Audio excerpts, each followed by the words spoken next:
Hey everybody, it's Beth Johnston, your residential real estate agent, and I wanted to talk a little bit more about taking care of your home.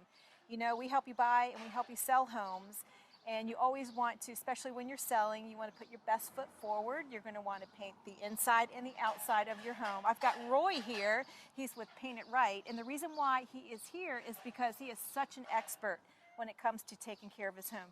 You might see his crew kind of walking around. I literally dropped in on him today. He's on a project here in the Fan in the Richmond area. And when it comes to taking care of your home, whether you're selling and you want to have it look beautiful, or you're buying and after you move in, you may want to paint the exterior or the interior. What are some tips? What are some important things for people to know when it comes to painting? Gosh, the most important thing, Beth, I think one of the biggest problems we have in the Richmond marketplace is that homeowners aren't doing their research to be sure of who is working on their house. Are they licensed and insured? Do they have a contractor's license? Okay. Is it valid? Do they have valid insurance, workman's comp, things like that to protect the homeowner from that? Okay. And then the next thing is to find somebody that's knowledgeable that can walk around the house and give you a little bit of history of what they see. If there's paint failing, why is it failing? Too many contractors come in and just cover up the symptoms, cover up where it's peeling, but don't address why that's happening.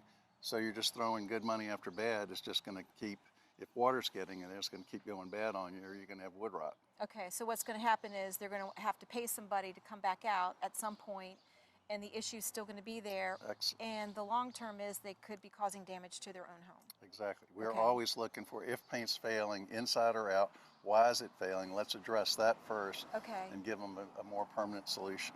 Okay. Now, one of the things I've heard when it comes to preparing your home for painting, I know you want to start with a clean surface, and I hear power washing may not be the way to go. Myself personally, after doing this for 42 years, almost every bit of wood rot, siding rot, any sort of problems on the exterior of a house is because of moisture, water getting in that causes it to decompose. And the way I look at it is, if your house was built to withstand a heavy rain, 20, 30 pounds per square inch PSI, why come in at 3,000 to 4,000 pounds of force blowing water in underneath siding, around windows, up underneath things, blowing wood out, soft wood out of the surface? Okay. We use a pump-up garden sprayer and a garden hose, and so it's really soft. And a lot of contractors now are getting smarter about that. They realize that people are researching this on the web, and they'll say, oh, we do soft washes. My question is, do they have to start an engine? If they're starting an engine, there's only so much soft that they can do. Okay, well, good to know.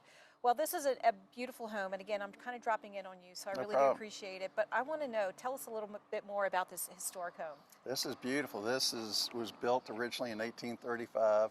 It was an original farmhouse for the Fan area, and in particular, before there really was much of a Fan, up in Churchill area. And it's a gorgeous old home. This siding used to be yellow. We've painted it white. Unfortunately, you don't get to see the contrast of the black shutters that are going to go back on there. And next week, we're going to strip these doors with a chemical stripper and then take them back to natural wood.